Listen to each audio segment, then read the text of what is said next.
How you guys doing? Cobra Kai season 4. This season is much closer to what I want this show to be. Why? It went back dramatically in terms of storytelling, but also you can argue with the fights as well to fundamentals. One, this season obviously is a lead up to a tournament fight, just like season 1.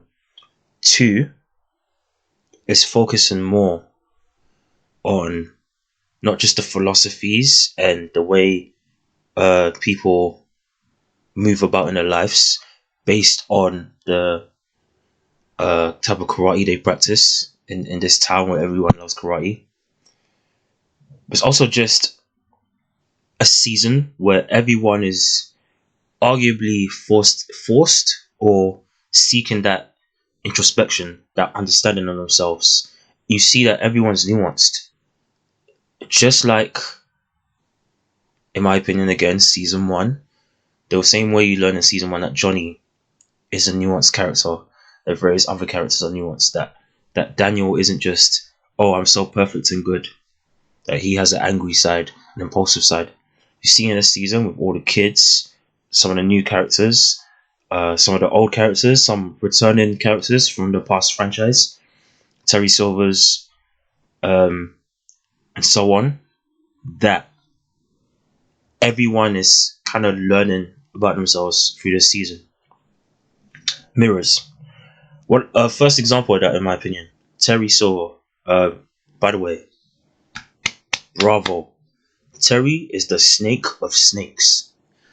It's almost like anime level writing, low key, in this season because him and Kreese are two villains, but they obviously practice things in slightly different ways.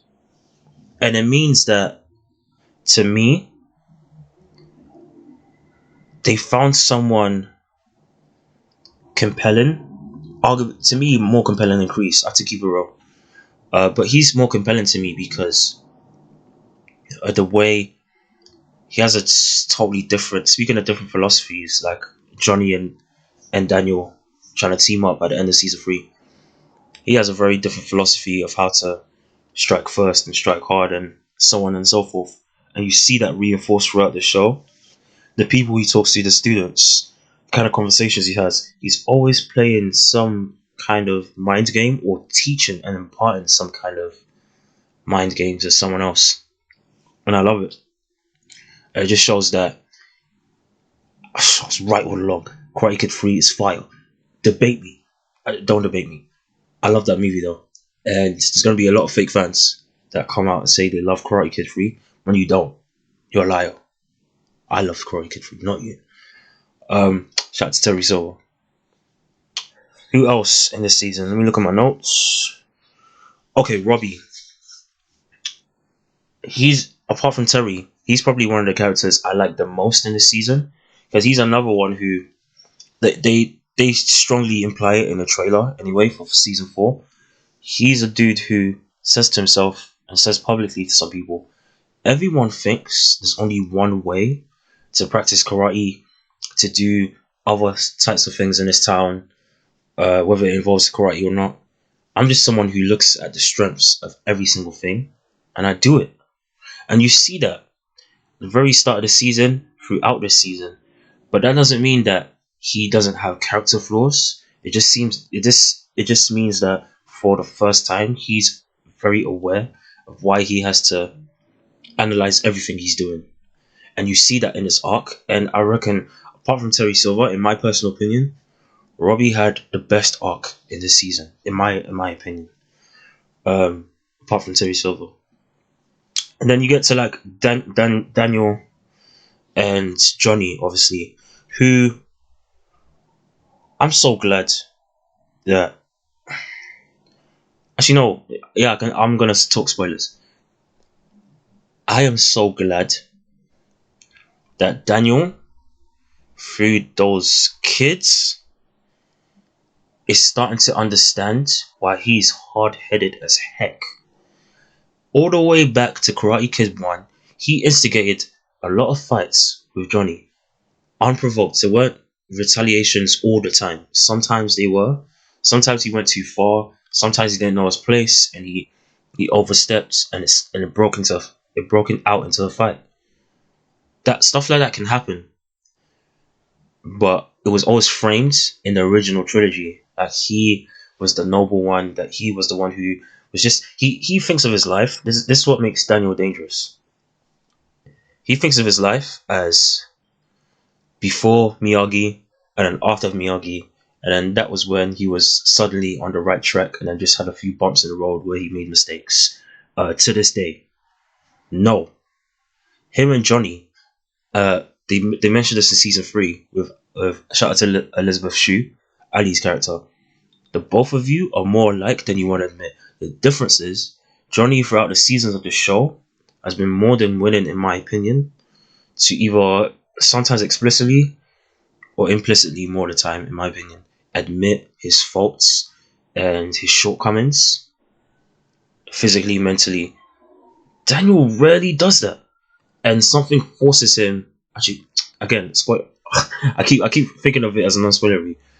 That little bitch of a son forces him to start thinking of things differently. That, oh shoot, you know what? Maybe not just in my pampered life, but maybe I just look at things in a tunnel vision way. That unless it's Miyagi's way, it's just wrong.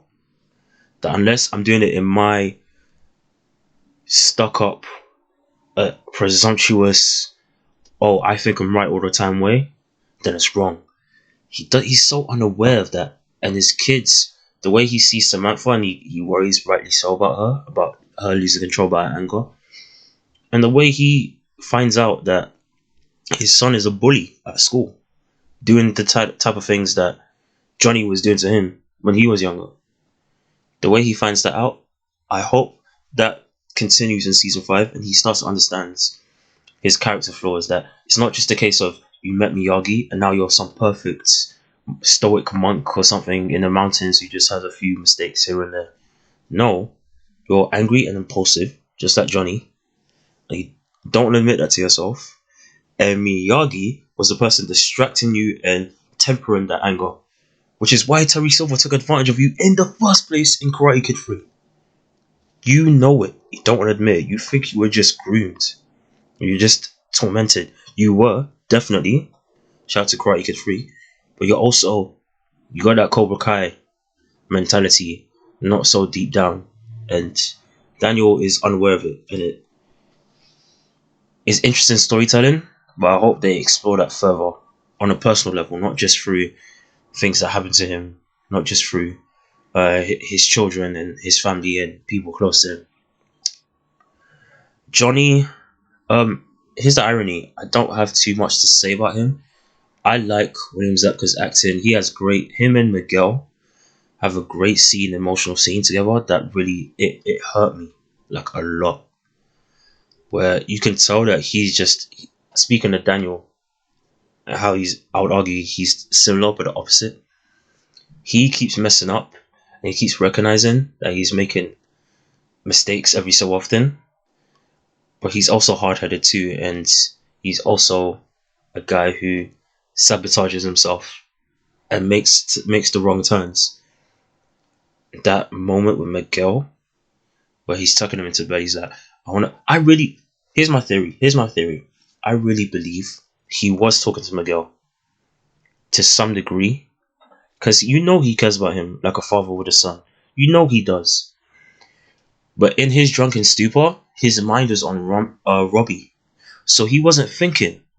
And he said what is also true, that he loves Robbie. It's just, I heard someone say, the shout out to J3, the YouTube channel. He said that this season of Cobra Kai should be called It's Not What It Looks Like. That's exactly how, to a T. That's exactly how this season is. Misunderstandings to the nth degree. Just, when he said, I love you, Robbie, I really believe he also loves Miguel like a father with a son. He just effed up, but he doesn't know it. He also has the hard-headedness too, and he keeps assuming Miguel is distracted and got his head in the clouds for different reasons, to do with school and girls. He doesn't know. Speaking of Miguel to me was underwhelming to me in the season. aside from like one aspect, sorry, the emotional aspect, which again, I believe his name is Cholo, the actor who plays him. Um, he did a great job with some great, like he was given a lot of great acting scenes in this film for me. There was a couple scenes that just like made my heart jump. I mentioned one of the scenes already with Johnny. Same with a part of the tournament where he hurts himself.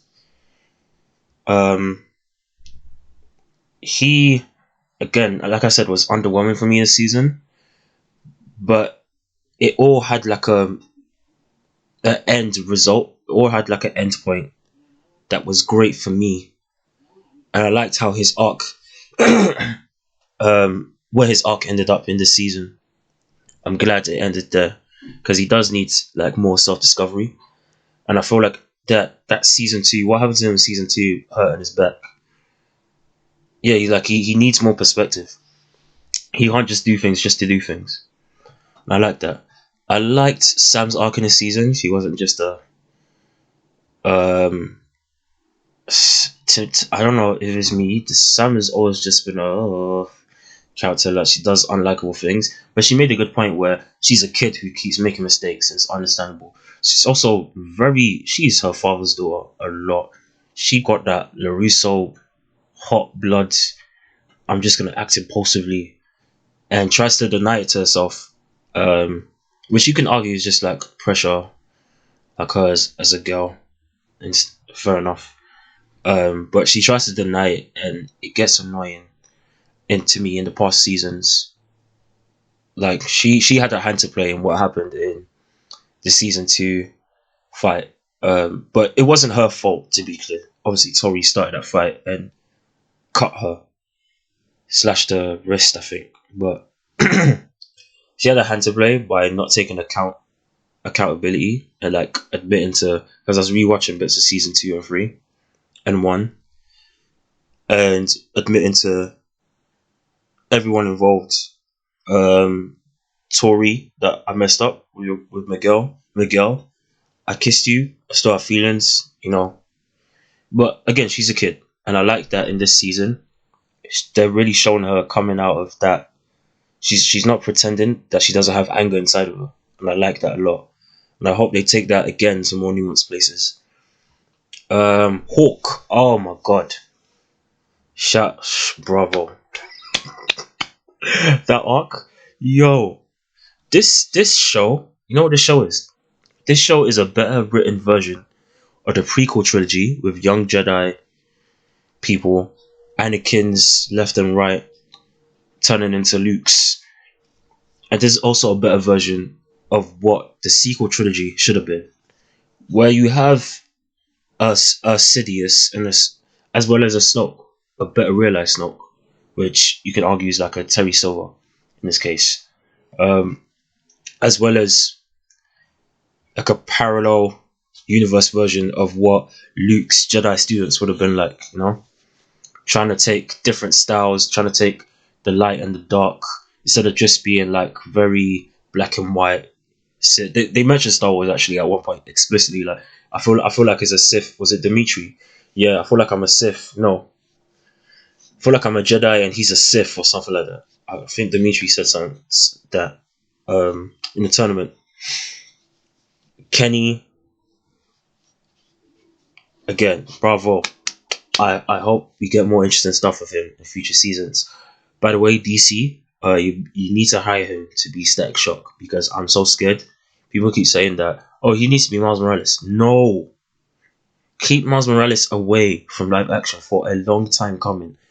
Let Tom Holland be the Peter Parker Spider-Man he needs to be for many movies to come. I need to see a fully realized Spider-Man and have a fulfilling multiple years of that before you do Miles Morales. No, F that. Static Shock. He needs to be DC. Make it happen. Static Shock. Are you telling me you would rather do a black Superman movie with a black Clark Kent than do a Static Shock movie? Are you that much of a dumb wanker? You don't understand. by Static Shock in live action would be so much better than a Black Superman movie.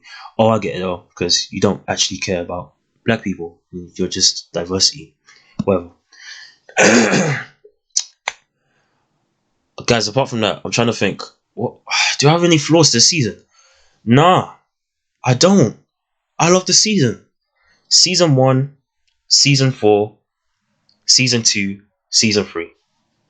I understand Season 3 needed to happen in some ways, like Robbie learning lessons through Juvie, Tori too. It seems like those are the only two that really got a hard time. And there's an over the top veneer, obviously an homage to the 80s, and a certain like campiness to it. Like every time something happens, you hear like a guitar riff. But I feel like sometimes this show is like tempering itself. It's finding its balance. Another theme in the season, and you can tell this season 4 is like a fully realized show. It's finding a balance between some of the more over top parts of the show, some of the funny parts of the show, like when they make fun of PC culture, but also some of the more over the top things, like people having fights, like a Power Ranger episode. Sorry, it's my alarm. And no one goes to jail, even though I know, apart from like Sam and one or two other students, there ain't no rich kids in this show. Like, what boy. But yeah, it's finding that balance between the season 1 to me, dramatization and storytelling, and over the topness, and that's why I love this season so much. If it wasn't for season 1, this would be my favorite season. I love this season. Also, my predictions didn't come true, but obviously Mac Barnes is coming in season 5. Maybe Hilary Swank is coming as well. Maybe. I think it's more likely that obviously Chosen is going to do his thing. Shout out to Chosen. Another reason season 3 needed to happen. Those are my thoughts, guys. Yeah, I'm just rambling at this point. Tell me your thoughts down below. Like, share, subscribe for more. Other than that, guys, I'm out. Salute.